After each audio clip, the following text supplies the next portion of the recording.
Another little brick graveyard here. Another brick graveyard coming off. I'm still up on the truss here. Walking back down, it gets bigger and bigger. It gets enormous. This is enormous all the way down. It's huge. There's a brick avalanche of bricks. And they're just cascading. They're all piling up. They're piling up down there. There's just a ton of them. And I'm already seeing stamps. So many different stamps. I saw St. Louis. This brick is enormous. And compared to this little one here, this is so much bigger.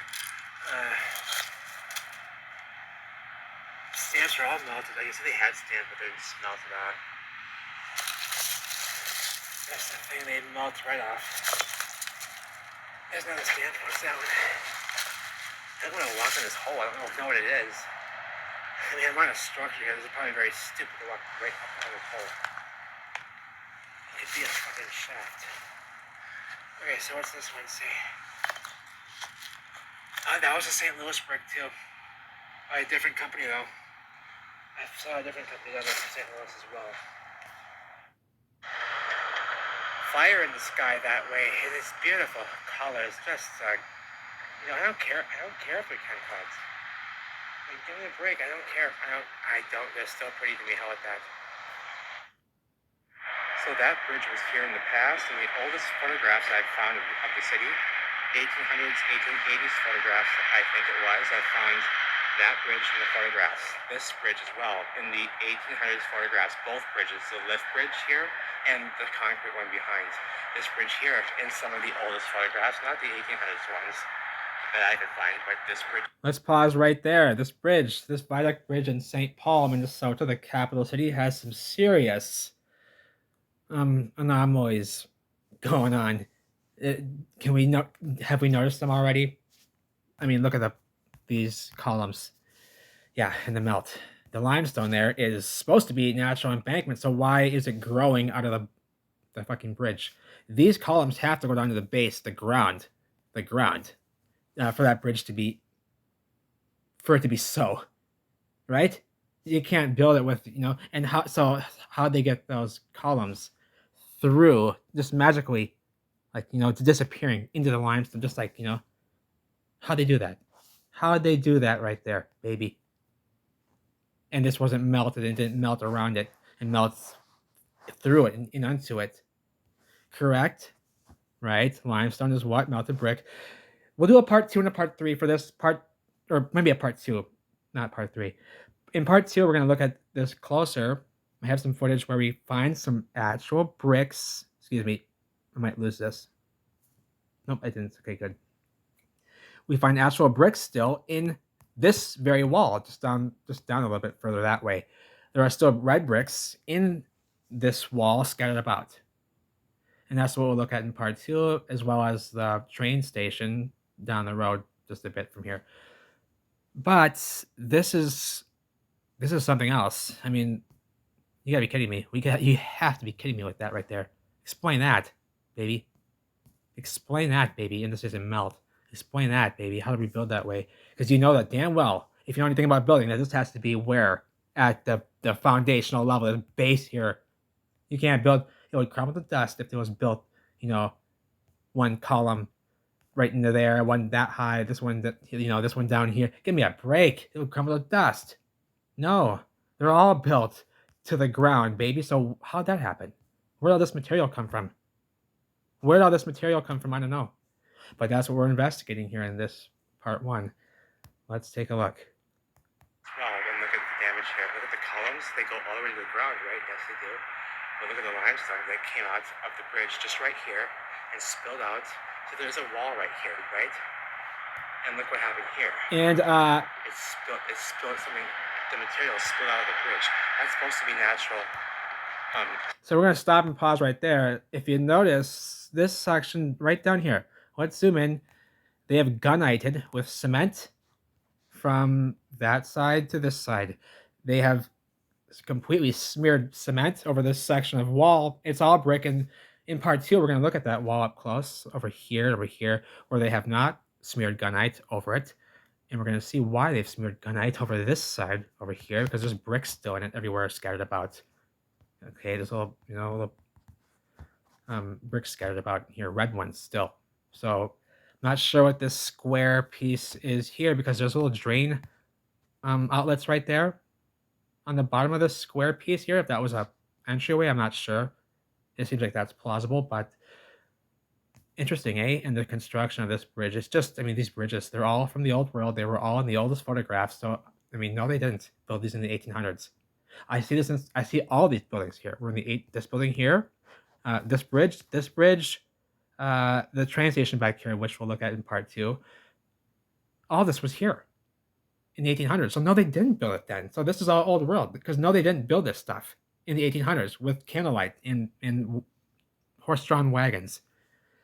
Okay, and sleighs. It would require sleighs, horse-drawn sleighs here in Minnesota with the snow, which we did not get this year. Our first snowless winter ever in ever recorded history, right? Yeah, pretty much. Give me a break, eh? Sandstone, limestone from the embankment of the river. It's not. It's melt spilling out of the bridge. They didn't build these. This is a bridge for heaven's sake. These columns go to the ground. And I'm at ground level in the old world. And that's what I'm saying. I'm thinking I'm at ground level here because the canal is on the other side of this train. Well, this is actually trains. There's train tracks up on top of this wall up here. That's actually for the trains. Built of wood, and it's perfect. It's built, look how straight that is. But just on the other side of that is the river, the Mississippi, and I don't think it's any deeper. I mean, I don't think it was any deeper. I don't think it's been raised up since the event, so I'm pretty sure that's in the same position for the most part. The water is still where it should be. So I'm guessing that we're at ground level in the old world in this area, as this is the lowest point in elevation. So in St. Paul, Minnesota. So let's get back into this. Right there, this one that high, this one that high. This bridge would come with dust if they did that. It would come with dust, and everybody would die up there on the bridge. And up on top up there, there's like a park up there. The people are sitting up there on benches up there. They all come crashing down. If these columns weren't all the way to the surface on the ground, at ground level right here. I'll show you which ground level. I'll show you what it is. Look. Okay. Union Depot train station, that's where we're going to end. Right here is the canal. It's not overflowing its banks. The water is right where it should be at the canal wall. So as I was saying, this is what it should be. This is the canal. It's all built out. That bridge right there, the high bridge, was here in the past. The new bridge right there, that's the Robert Street Bridge, right next to me, that ugly bridge. But all these bridges you see here, the train, that's a train lift bridge right there. I'm pointing it right there. That's a train lift bridge. That was here in the past. I see it in the old photographs. And if it was here by the early 1900s, no, they didn't. If it was here by the early 1900s, this type of, extreme, just give me a break. Just give me, it's way too extreme. The stuff said to have been built in those early time periods, eh? It's way too extreme. No, they didn't build, this enormous, brick and iron train lift bridge in the 1900s. No, they didn't. No, the fuck they didn't. Sitting there in the old 1800s photographs, give me a break. So let's continue on. What are we talking about? The streets have all been raised. Not the buildings are way down. The streets have been raised up around the buildings because there's damage on the buildings. Okay, at least that's the case here in St. Paul and Minneapolis. The damage is going up the buildings, and the heat came from the bottom up, and they raised the streets accordingly to cover up that damage. You understand what I'm saying? This is not natural embankment for the river. The river's always been right there. It never was up here in ancient times, way up here. These are the banks. No, it's not. These high cliff sides on either side of the river are the neighborhoods terraced up. These are level. See how level it is all the way up across? These bridges all bring you in to the upper neighborhoods. All these bridges bring you into the neighborhoods, which are all up above downtown, which is where? Down below. Downtown is down there. So all these viaducts take you down. So let me give you a quick example of what I'm talking about. So this is how this Star City is designed, which is similar to many. You have the city in the middle, and then you have the river, which makes a bend around And actually, in our case, we have many. Usually makes an S bend, and you have the Star City right there in the middle. In the Twin Cities case, we have a set of twins. We have two cities around that S bend. You have two. Okay, but let's look at St. Paul and how it's designed. So I'm going to make a diagram here. You have St. Paul. City's in the middle. The downtown is in the middle. Okay, right here. And all out here, up above, now this is going upward, okay? Upward that way, and downtown is down below. And the neighborhoods are all up in this area. And those bridges, they spiderweb out like this up into the neighborhoods, which are up above downtown. So all these bridges bring you down into downtown or up into your neighborhoods. And it was designed that way. Not happenstance that in the 1800s they found such a place and they just knew without being able to see from the air that this was the perfect place to be able to build such a perfect city. Give me a break. How they see from the air and know that this was all, give me a break. It's too much. They're lying. You see this here. This is too much. This is how it's designed. In 360 degrees around the city, these viaducts are bringing you up into your neighborhood or down into downtown. Very interesting. With the river going around. With the river going around, baby. You know the deal. Coming from Minneapolis and around St. Paul.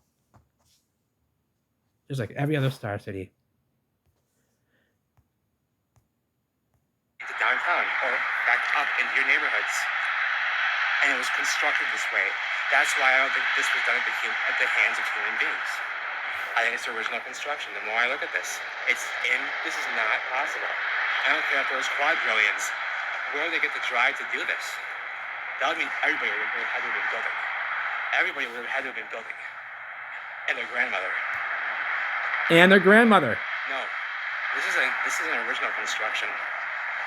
This place. That's not what we've been told. So this is not natural. This is the neighborhood drug. Look at here, how this bridge, it disappears into the melt as you go this way. It's disappearing up here. It's disappearing into the melt. See? Now watch. This is built out, not the ancient banks. Look. Disappearing. Your ancient limestone here, banks are oozing out of the bridge, only right here. And it's spilling out on the floor. And look right there, it's not. It did not come out of the bridge right there. It started to right here. Only right here, it melts from inside of there, spilled out of the bridge, of its viaduct system here. You see that? It's all melted. This is not natural. They say it's natural limestone embankments, ancient embankments, and they're not. But what's it doing inside of the bridge? And the columns doing fused inside of it then. One of the columns, which have to be, this is a bridge with people up there and parks up there, these have to be at the ground to hold this steady and sturdy. So these columns, you can see they do. They wouldn't build just one column down here and fasten it in down there, this one way up here. This whole thing would crumble to dust. This melt came out and it's solidified as it came out and spilled out onto the floor down here. And look down there. Right down there is where we will pick up in part 2. I love you all. Take care.